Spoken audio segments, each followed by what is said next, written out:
समस्त NIOS DElEd साथियों का स्वागत है आपके अपनी YouTube channel MKS teaching point में। शिक्षक भर्ती व मान्यता अयोग्यता फैसला बना बड़ी चुनौती, अब निष्कर्ष क्या। इस वीडियो के माध्यम से कुछ महत्वपूर्ण पहलुओं पर चर्चा करने वाले हैं जो NIOS डीएलएड साथियों के लिए महत्वपूर्ण है। उम्मीद करेंगे सभी साथी इस वीडियो को अंत तक देखेंगे और जो साथी चैनल पर पहली बार विजिट करेंगे वो चैनल को सब्सक्राइब करेंगे, बेल आइकन प्रेस करेंगे और इस वीडियो को सभी साथियों तक शेयर करें जिससे ये महत्वपूर्ण विश्लेषण व निष्कर्ष सभी साथियों तक पहुंच सके। तो चलिए साथियों बात कर लेते हैं क्या कुछ मामला है और क्या कुछ स्थिति है।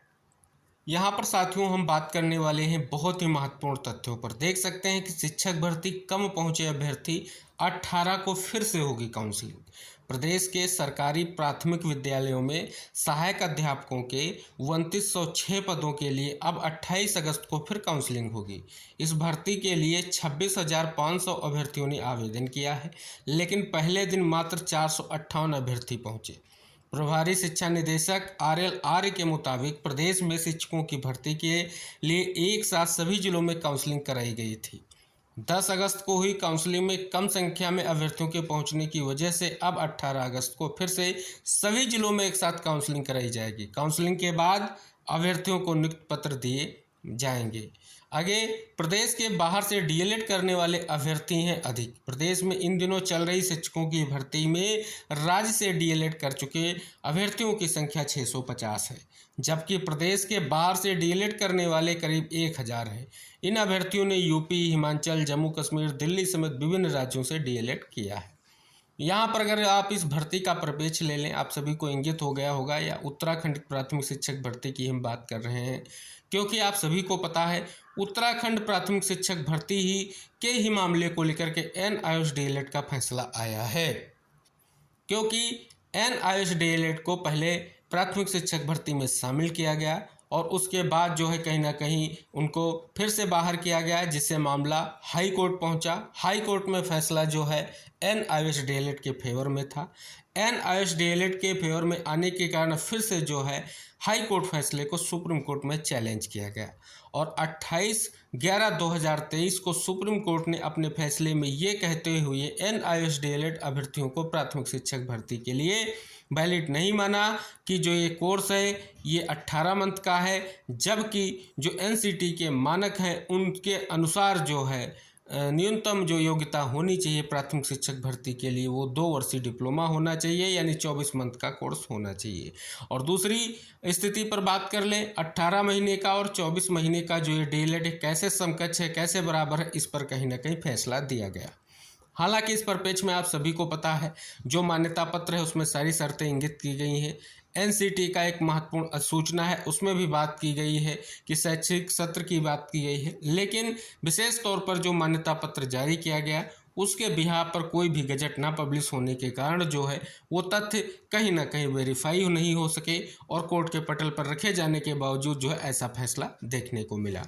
अब यहाँ पर बात कर लें कि जिस प्रकार से आप इस भर्ती को देख रहे हैं, कल के वीडियो में हमने आपको ये भी अवगत कराया था कि सुप्रीम कोर्ट का जो बीएड का फैसला और दूसरा NIOS डीएलएड का फैसला, दोनों को मान्य करते हुए दोनों के परिप्रेक्ष्य में कहीं ना कहीं एक बहुत बड़ा संशोधन नियमावली में किया गया। अब नियमावली में संशोधन जो किया गया है उत्तराखंड की, तो उसमें स्पष्ट तौर पर केवल रेगुलर डीएलएड के ही अभ्यर्थी प्राथमिक शिक्षक भर्ती में प्रतिभाग करेंगे। अब यहाँ पर देखेंगे ना तो बीएड अभ्यर्थी प्रतिभाग कर सकते हैं, ना NIOS डीएलएड के अभ्यर्थी प्रतिभाग कर सकते हैं। तो इस वजह से देखेंगे केवल और केवल 2906 पदों की भर्ती के लिए पात्र जो है अभ्यर्थी नहीं मिल पा रहे हैं, यानी योग्य अभ्यर्थी नहीं मिल पा रहे हैं। एक काउंसलिंग संपन्न हो चुकी है 2906 पदों की और केवल 458 अभ्यर्थी ही यहाँ पर देखेंगे पात्र दिख रहे हैं। इसके लिए फिर से जो है 18 तारीख को काउंसलिंग कराई जाएगी, यानी स्पष्ट हो रहा है जहां स्पष्ट रूप से NIOS डीएलएड बाहर किया गया है प्राथमिक शिक्षक भर्ती से, तो कहीं ना कहीं बीएड अभ्यर्थियों के लिए तो आप सभी को पता है सुप्रीम कोर्ट ने अपना फैसला बिल्कुल बरकरार रखा है, क्योंकि जो उनकी रिव्यू पिटीशन थी उसे खारिज कर दिया है। यानी 11 अगस्त 2023 के बाद कोई भी शिक्षक भर्ती में बीएड कैंडिडेट को जो है एलिजिबल नहीं माना जाएगा। लेकिन NIOS डीएलएड साथियों के लिए सबसे बड़ी स्थिति स्पष्ट यही हो रही है। इस खबर को अवगत कराने का एक ही अर्थ है, क्योंकि यहाँ पर देखेंगे नियमावली संशोधन होने से कहीं ना कहीं यहाँ पर भर्तियों को लेकर के स्थिति आप सभी के सामने आ चुकी है। फिलहाल आप सभी को इंगित करा दें, अब वो महत्वपूर्ण समय आ गया है, क्योंकि NIOS डीएलएड की रिव्यू पिटीशन यानी समीक्षा याचिका कोर्ट ने स्वीकार कर ली है। आगे उसमें सुनवाई होगी, तो जितने भी NIOS डीएलएड के साथी हैं, चाहे उनका चयन सुनिश्चित हो चुका है या वो कहीं ना कहीं प्रयास कर रहे हैं कि फिर से प्राथमिक शिक्षक भर्ती के लिए NIOS डीएलएड को वैलिड किया जाए, तो आप सभी को रिव्यू पिटीशन के ही माध्यम से विशेष प्रयास करना होगा। क्योंकि हमने कल के वीडियो में भी बताया था, आज के वीडियो में भी डिस्कस कर रहे हैं कि शिक्षा मंत्रालय से जो भी सवाल किए गए, शिक्षा मंत्री से जो भी सवाल किए गए संसद पटल से, वहां से केवल और केवल सुप्रीम कोर्ट केस का परिप्रेक्ष्य लिया गया है। यानी पटना हाई कोर्ट के फैसले का परिप्रेक्ष्य ये लिया गया कि जो है इनको वैलिड किया गया, और सुप्रीम कोर्ट के फैसले का परिप्रेक्ष्य लिया गया कि इनको प्राथमिक शिक्षक भर्ती के लिए इनवैलिड किया गया। तो आप सभी को पता है, जो ये महत्वपूर्ण फैसला इनवैलिड यानी अयोग्यता का सुप्रीम कोर्ट का है, कहीं ना कहीं उसका सीधा सा निष्कर्ष यही कहता है कि अब जो समीक्षा याचिका है उससे कहीं ना कहीं बहुत सारी उम्मीदें हैं समस्त जो हमारे 14 लाख साथी NIOS डीएलएड से प्रशिक्षण प्राप्त हैं। क्योंकि अगर आप देखेंगे तो स्पष्ट तौर पर जब से ये फैसला आया है, बहुत सारे प्रयास किए गए हैं, RTI के माध्यम से भी प्रश्न किए गए हैं, अपने तथ्यों को कहीं ना कहीं विश्लेषित किया गया है, और कोर्ट के सामने कई बार जो है आपने देखा है कि तथ्यों को रखा गया है।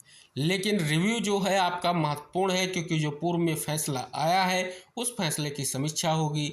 अगर NIOS डीएलएड की ओर से मजबूती के साथ तथ्यों को कोर्ट्स के सामने रखा जाता है, तो कहीं ना कहीं ये भी चांसेस हैं कि एक बड़ी स्थिति क्लियर होगी, एक बड़ा फैसला देखने को भी मिल सकता है। हालांकि जो भी फैसला होगा वो कोर्ट का होगा, क्योंकि कोर्ट क्या अपने फैसले में स्थिति स्पष्ट करती हो महत्वपूर्ण रहेगा। क्योंकि आप सभी को पता है, बीएड के परिप्रेक्ष्य में जब क्लेरिफिकेशन लगाया गया था, तो कहीं ना कहीं एक बड़ा फैसला जो है 8 अप्रैल को सुप्रीम कोर्ट ने दिया था। लेकिन उसके बाद जब रिव्यू लगाया गया तो रिव्यू इस वजह से खारिज कर दिया गया, क्योंकि जो स्थितियां थी उनको लेकर के फैसला आ चुका है। तो आप सभी लोगों के लिए अभी किसी भी तरीके से फैसले के बाद ऐसा कोई फैसला नहीं आया है जो वैधता के परिप्रेक्ष्य में महत्वपूर्ण हो।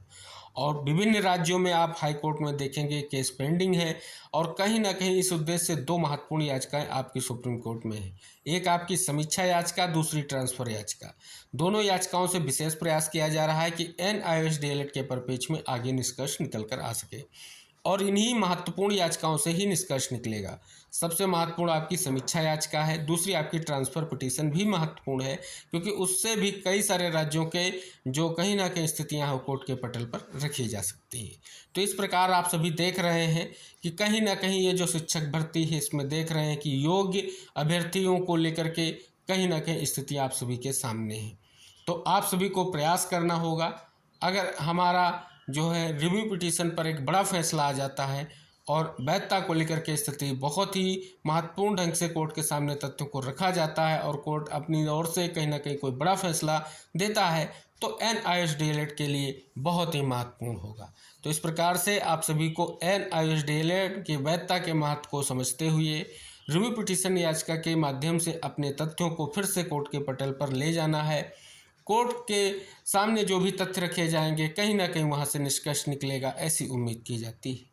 तो जिस प्रकार से आप सभी को यह निष्कर्ष निकल कर सामने आ रहा है, कहीं ना कहीं देखेंगे अकेले उत्तराखंड में ही ये स्थिति आपको देखने को मिल रही है कि यहाँ पर डीएलएड कर चुके छात्रों की केवल और केवल जो राज्य से किए हैं उनकी संख्या 650 ही है, और जो अन्य राज्यों से किए हैं उनकी 1000 है।